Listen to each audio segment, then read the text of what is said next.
Binance भी FTX की तरह 2026 में भागने वाली है।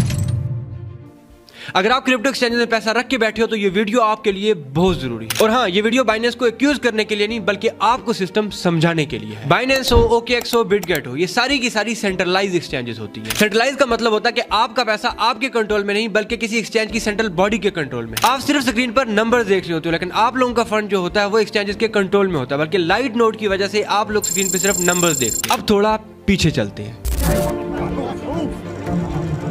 FTX has been found guilty of fraud and money laundering. Investors have filed a class action lawsuit against disgraced FTX.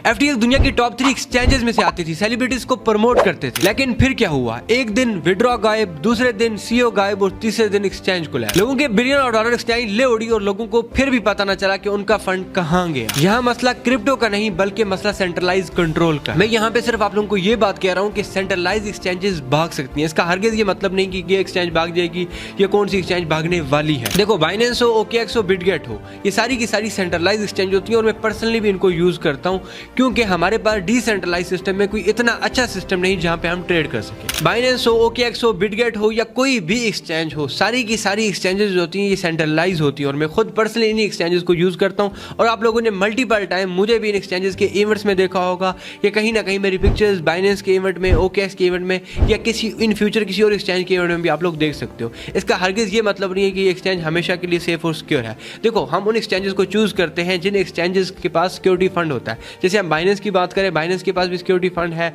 या हम अदर एक्सचेंजेस की बात करें जो टॉप टियर की एक्सचेंजेस होती हैं उन सब के पास सिक्योरिटी फंड है। तो हम कोशिश करते हैं कि हम उन एक्सचेंजेस की तरफ जाएं, उस एक्सचेंजेस पे ट्रेड करें जिनके पास सिक्योरिटी फंड मौजूद होता है। लेकिन ऐसी एक्सचेंजेस भी यहाँ पर है जिनके पास सिक्योरिटी फंड नहीं होता और हम उन पे ट्रेड करके अपने पैसे को 100% रिस्क में डालते हैं, जबकि सेंट्रलाइज एक्सचेंजेस में शायद हमारे पास टियर 1 की एक्सचेंजेस जो हैं उनमें रिस्क रेशियो थोड़ी सी कम हो। देखो, सिक्योरिटी फंड की वजह से क्या होता है, जिन एक्सचेंजेस के पास सिक्योरिटी फंड होता है वो हैक होने की सूरत में अपने यूजर को पैसा वापस कर सकती है, क्योंकि एसईसीपी के लॉ के अंडर उनके पास ये सूरत रखी जाती है कि आप लोगों ने हैक होने की सूरत में अपने यूजर को पैसा बैक करना। जब सेंट्रलाइज एक्सचेंजेस सिक्योर नहीं है तो हम इन पे ट्रेडिंग करते क्यों? देखो, हमारे पास कोई इस तरह का टॉप प्लेटफॉर्म नहीं है डिसेंट्रलाइजेशन में भी, या हमारी गवर्नमेंट ने भी कोई ऐसा प्लेटफॉर्म नहीं बनाया ट्रेडिंग का। हम चाहते हैं कि पाकिस्तान एक ऐसा प्लेटफॉर्म बनाए हमारी गवर्नमेंट की तरफ से जो गवर्नमेंट रेगुलेटेड हो और हम उस पर ट्रेड करें, ताकि हमारा डेटा और रिकॉर्ड बेशक गवर्नमेंट के पास जाए लेकिन हमारा डेटा एंड हमारा फंड कम से कम सिक्योर तो हो। इस वीडियो को बनाने का हरगिज ये मतलब नहीं है मैं किसी एक्सचेंज के रिलेटेड बुरा कहूंगा यार वो एक्सचेंज अच्छी नहीं है या ये एक्सचेंज अच्छी है। इसका मकसद ये था कि आप लोगों को एजुकेट करना। मैं आप लोगों को कभी भी नहीं बोलता कि मुझे फॉलो करो, लेकिन यहाँ पर मैं आप लोगों को ये लाजमी बोलूंगा कि इस वीडियो को आप लोगों ने लाजमी अपने फ्रेंड एंड सर्कल के साथ शेयर करनी है